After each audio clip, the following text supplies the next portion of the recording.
So hello everyone. आज हम discuss करने वाले फिजिक्स यानी कि भौतिक विज्ञान के टॉप मल्टीपल चॉइस क्वेश्चन। पहला क्वेश्चन है कि विद्युत चुम्बक बनाने के लिए निम्न में से कौन सा सर्वाधिक उपयोगी है। Which of the following is most suitable for core of electromagnetic. कौन सा धातु बेस्ट रहता है, कौन सा पदार्थ बेस्ट रहता है विद्युत चुम्बक बनाने के लिए। तो इसका जो सबसे बेस्ट आंसर होगा सॉफ्ट आयरन। ठीक है, सॉफ्ट आयरन का यूज किया जाता है। यहां पर आप देख सकते हो आंसर सॉफ्ट आयरन, ये आपको याद रखना है। ठीक है, अगला अगला क्वेश्चन है घोड़े के अचानक दौड़ना शुरू करने पर जो घुड़सवार है पीछे की ओर गिरता है, क्यों। आपने देखा होगा कि घोड़े पर जो बैठा हुआ व्यक्ति है, जैसे ही घोड़ा दौड़ने लगता है तो वो घुड़सवार जो है वो पीछे की ओर गिरता है। या फिर आपने देखा होगा कि जैसे ही आपने बस में ट्रैवल किया होगा या फिर किसी भी जो ट्रैफिक है उसमें ट्रैवल किया होगा, कार हो गया, तो जैसे ब्रेक लगता है तो आप आगे की ओर झुक जाते हो, या फिर जैसे ही वो मोमेंटम पकड़ता है, गति पकड़ता है, तो आप पीछे की ओर झुक जाते हो। ये क्यों होता है, किस कारण से होता है, ये फिजिक्स के किस फिनोमिना से होता है, बताओ। तो बहुत आसान है, जड़त्व का नियम आपने पढ़ा होगा। जड़त्व का नियम कहता है कि कोई भी पदार्थ अपनी अवस्था में बना रहना चाहता है। तो यहां पर अस्थायित्व का जड़त्व शरीर के ऊपरी भाग को स्थिर रखता है, जबकि शरीर का निचला भाग घोड़े के साथ गति करता है।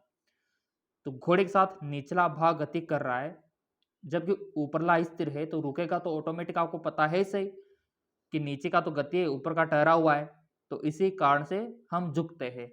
ठीक है, तो राइट ऑप्शन हो जाएगा आपका ऑप्शन सी। ठीक है, चलिए बढ़ते आगे एक और। देखो, आपका जो भू स्थिर उपग्रह है, और भू स्थिर उपग्रह क्या होते हैं अभी हम आपको दिखा देंगे। चलो डायग्राम दिखा देते हैं। ये होते हैं आपके भू स्थिर उपग्रह, जैसा कि आप यहाँ पर देख पा रहे होंगे, पृथ्वी के चारों ओर चक्कर लगाते रहते हैं इस प्रकार से सैटेलाइट। ठीक है, तो ये आपके भू स्थिर उपग्रह होते हैं। सो यहाँ पर पूछा गया है भू स्थिर उपग्रह के बारे में सही आपको बताना है। तो देखो, इनके लिए पृथ्वी की ओर गुरुत्वीय त्वरण जी से गिरता है, या जो अवधि होती है वो 24 घंटे की होती है, या भूमध्य रेखीय कक्षा होती है, या फिर सभी सही है। तो यहाँ पर भू स्थिर के बारे में ये सभी बातें सही है, पहली दूसरी तीसरी, तो इसका राइट ऑप्शन हो जाएगा ऑल ऑफ दिस। ठीक है, चलिए अगला है आपका, और यहां पर आपका जो विमेय सूत्र है, क्वेश्चन बनता है विमेय सूत्र से हमेशा। जो आपका डायमेंशनल फॉर्मूला है ना, यहां से क्वेश्चन बनता है, और आपको पता होना चाहिए और निकालना भी आना चाहिए डायमेंशनल फॉर्मूला। तो गुप्त उष्मा का विमेय सूत्र आपको बताना है। गुप्त उष्मा का विमेय सूत्र क्या होता है। देखो विद्यार्थियों, गुप्त उष्मा का जो विमेय सूत्र है वो होता है m0 L2 T-2। ये होता है गुप्त उष्मा का विमेय सूत्र, ये वाला। अब आप सोच रहे होंगे कैसे निकाला, तो चलो इसका सॉल्यूशन भी आपको दिखा देते हैं। जैसा कि आप यहां पर देख पा रहे होंगे, यहां पर आप समझ सकते हो इसका एक्सप्लेनेशन, कि यहां पर आपका जो लेटेंट हीट है Q/m होता है। ठीक है, और m आपका मास है सही, और यहां पर एनर्जी रिलीज और ऑब्जर्व, तो यहां पर इसका होता है आपको m1 L2 T-2, और नीचे आ जाएगा m1, तो m1 से m1 चला ही जाएगा तो 0 बचा, तो आ गया ना आपका m0 L2 T-2। बहुत ही सिंपल है, बहुत ही आसान है इसको निकालना। और जिन्होंने चैनल सब्सक्राइब कर रखा है, बेल आइकन पर प्रेस कर रखा है, उनको पूरा वीडियो मिलता रहेगा। चलिए और भी देख लेते हैं। अगला ही क्वेश्चन है कि दो प्लेट जो एक दूसरे से 1 सेंटीमीटर की दूरी पर है, जिसके मध्य विभवांतर 10 वोल्ट है, तब प्लेटों के बीच में उत्पन्न विद्युत क्षेत्र आपको बताना है। देखो, दो प्लेटें आपके पास, ठीक है, इस प्रकार की, ये इधर भी है ऐसे, ये आप 1 सेंटीमीटर दूरी पर है, और इसमें बीच में 10 वोल्ट का क्या है, विभवांतर। अब बताओ विद्युत क्षेत्र कितना होगा, विद्युत क्षेत्र कितना होगा, डिस्टेंस दे रखी है, दूरी दे रखी है और वोल्ट आपको दे रखा है। अब तो बता दो आप, जब आपको डिस्टेंस भी दे रखी है और आपको वोल्ट भी दे रखा है तो आसान है, बहुत आसान है। अब तो दो आपको दे रखा है यहाँ पर, तो मैंने आपसे बोल रखा है कि बेसिक फॉर्मूले पता होना चाहिए तभी आप कर पाओगे। सो इसका आपने कर लिया होगा, और जिनके 1000 आया है ना वो उनका सही है, जिनके 1000 आंसर आया है उनका सही है, डी वाला। अब जिनको नहीं आया होगा तो सोच रहे हो सर कैसे आएगा, तो चलो आपको समझा देते हैं कि किस प्रकार से इसका सॉल्यूशन होगा। जैसा कि मैंने आपसे बोला था कि बहुत ही आसान है। आपको जब डी दे रखा है और वी दे रखा है, ठीक है, तो यहाँ पर सेंटीमीटर में दे रखा था आपको, तो इसको मीटर में बदल लेंगे पहले तो, ठीक है। और यहाँ पर वोल्ट है से आपका 10 वोल्ट, तो हमारा फॉर्मूला होता है E equal to V upon D. ये आपके फिजिक्स में भी दे रखा है एनसीईआरटी की किताब में, और ये बेसिक फॉर्मूले लिख लेना, जो आपका नोट्स है ना उसमें लिख डालना जितने भी फॉर्मूले हैं ना बेसिक उनको, क्योंकि न्यूमेरिकल सोल्व करने में काम आएंगे। तो V कितना है 10 है, D कितना है 10-2 मीटर, ठीक है। तो इनको सोल्व करके देख लो, 1000 आएगा कि नहीं आएगा, आएगा। तो हमारा ऑप्शन डी राइट होगा कि नहीं होगा, होगा। तो कितना आसान है, और जिनको ये पता नहीं है फॉर्मूला तो वो तो ये क्वेश्चन देकर डर जाएंगे, और जिनको पता है फॉर्मूला तो उनको तो मजा आ जाएगा। तो मैं यही कहता हूँ कि फॉर्मूला याद करो और खुश रहो। चलो बढ़ते आगे की ओर। देखो यहाँ पर न्यूमेरिकल में तो सारा जो काम है वो फॉर्मूले का है, और फॉर्मूला पता है तो आप कर पाओगे। अगला क्वेश्चन, दो मुक्त समांतर तार जिसमें धारा का प्रवाह विपरीत दिशा में हो रहा है, ठीक है। दो तार है आपके पास, ये एक तार, ये दो तार, और इसमें जो धारा का प्रवाह है ना वो विपरीत हो रहा है, यानी कि जो तार ए है और ये तार बी है, इसमें तो ए में धारा इधर जा रही है और बी में धारा इधर आ रही है, विपरीत हो रहा है। तो अब आपको बताना है कि इसमें आकर्षण होगा या फिर प्रतिकर्षण होगा, या फिर कोई प्रभाव नहीं होगा, या फिर लंबवत घूर्णन करेंगे। चार ऑप्शन दे रखे, विपरीत धारा का प्रवाह हो रहा है, बताओ आप क्या होगा। तो बहुत ही आसान है, जब दो समांतर तारों में विपरीत धाराएं प्रवाहित होती है तो ऐसी कंडीशन में पता है क्या होगा, विपरीत है तो इसमें प्रतिकर्षण होगा, रिपल होगा इसमें, रिपल, ठीक है। प्रतिकर्षण कैसे होगा, चलो दिखा देते हैं आपको। जैसा कि आप यहां पर देख पा रहे होंगे, ये पहली कंडीशन जिसमें ये दो तारे और दोनों में धारा इधर सेम में जा रही है, एक ही दिशा में। जब एक ही दिशा में जाती है तो इसमें क्या हो रहा है, आकर्षण हो रहा है। देखो फोर्स दोनों यानी कि आकर्षण हो रहा है। और जब धारा विपरीत जा रही है तो एक में तो इधर जा रही है और दूसरे में इधर आ रही है, देख लो आप, तो इसमें क्या हो रहा है, प्रतिकर्षण। तो बहुत ही आसान है, अगर धारा सेम जाएगी तो आकर्षण होगा, अगर धारा विपरीत जाएगी तो आकर्षण होगा। और इसको आप इस प्रकार से भी समझ सकते हो, इस प्रकार से भी, और ये सबको आना चाहिए निकालना। पढ़ रखा होगा आपने फ्लेमिंग का दाया बाया हाथ का नियम, ठीक है, राइट हैंड रूल। अगर याद है तो कोई दिक्कत ही नहीं है, आप निकाल लोगे, ठीक है।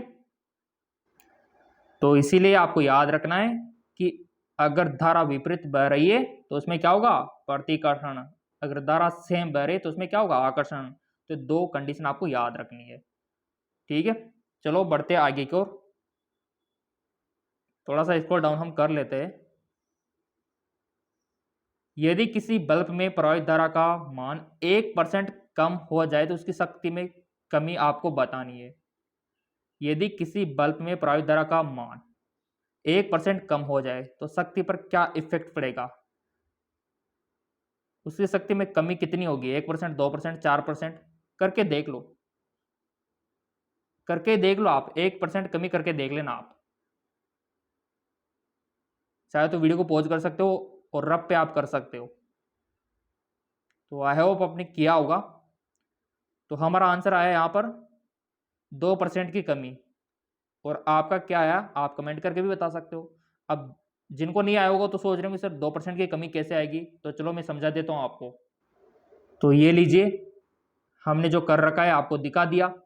यहाँ पर देखो आप, यहाँ पर जो आई है 100 ले लेते हैं हम, क्योंकि तुमको तो देखना है कि 1% कम करके देखना है बस। तो 100 है हमारे पास, तो 100 का यहाँ पर कर लेंगे पहले, तो 100 का कर लेते हैं पहले, फिर 1% कम करके देख लेंगे। तो यहाँ पर माना कि 100 ले लेते हैं, चाहे तो आप 1000 भी ले सकते हो, चाहे तो आप 10,000 भी ले सकते हो, 10 भी ले सकते हो, जैसा आपको सुटेबल लगे। हमको तो 1% कम करके देखना है बस, ठीक है। तो यहाँ पर 1000 का करके देख लिया। अब यहाँ पर 1% कमी के लिए बोला था, तो 1% कितना, 99 हो जाएगा यहाँ पर अब, ठीक है। तो 99 का भी निकाल के देखो, तो 99 का यहाँ पर फॉर्मूला है I square R, I square R, तो यहाँ पर आर दे रखा है आई स्क्वायर, तो यहाँ पर 99 डबल बार कर देंगे, ठीक है। तो जैसे इनका आप सॉल्यूशन करोगे, जैसे इनको हम हल करेंगे, तो यहाँ पर आप देख पा रहे हमारा 2% निकल कर आ जाएगा। तो ऐसे करना होता है, चाहे तो आप यहाँ पर 10 भी ले सकते थे, क्योंकि तुमको तो देखना है कि 1% कम करते तो क्या होता है, तो वही होता है 2% में कमी आती है। क्लियर।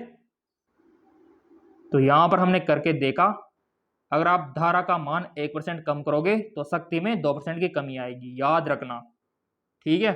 चलो बढ़ते आगे एक और। अच्छी तरह से तराशा गया हीरा ज्यादा चमकता है क्यों? तो हर बच्चे को पता होना चाहिए वो क्यों चमकता है। वो चमकता है प्रकाश के पूर्ण परावर्तन के कारण, टोटल रिफ्लेक्शन के कारण वो चमकता है। ये इसका राइट आंसर होगा। चलिए बढ़ते आगे की ओर। बहुत ही अच्छा प्यारा क्वेश्चन है कि निम्न में से किसका ध्रुवीकरण संभव नहीं है। Which of the following can not be polarise. अब ये आपको पता होना चाहिए किस किस का पोलराइज किया जा सकता है, किस किस का ध्रुवीकरण किया जा सकता है, तो आप बता पाओगे। तो जहां तक हमको पता है कि किस किस का ध्रुवीकरण किया जा सकता है, तो रेडियो तरंगों का भी किया जा सकता है, एक्स तरंगों का भी किया जा सकता है, और अवरक्त किरणों का भी किया जा सकता है, बट साउंड वेव का नहीं किया जा सकता, लॉन्गिट्यूडनल वेव का नहीं किया जा सकता, याद रखना। तो साउंड वेव अलग आ गया, तो इसका ध्रुवीकरण नहीं किया जा सकता, याद रखना आप। जबकि इन तीनों का तो किया जा सकता है। पढ़ा होगा ना आपने किरण प्रकाशिकी में, पढ़ा होगा तो आंसर भी आ गया होगा। तो साउंड वेव का ध्रुवीकरण संभव नहीं है कतई भी, ठीक है। चलो बढ़ते आगे की ओर। बहुत ही अच्छा क्वेश्चन कि निम्न में कौन सा कोणीय विश्लेषण आधारभूत मात्रक है। Which of the angular resolution fundamentally quantity.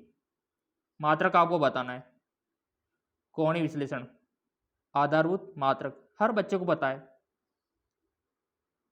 कि यहाँ पर जो होगा वो होगा, क्योंकि लंबाई तो होगा ही नहीं, समय भी नहीं होगा, रेडिएशन भी नहीं होगा, क्या होगा, एंगल, कोण होगा, ठीक है। अगला,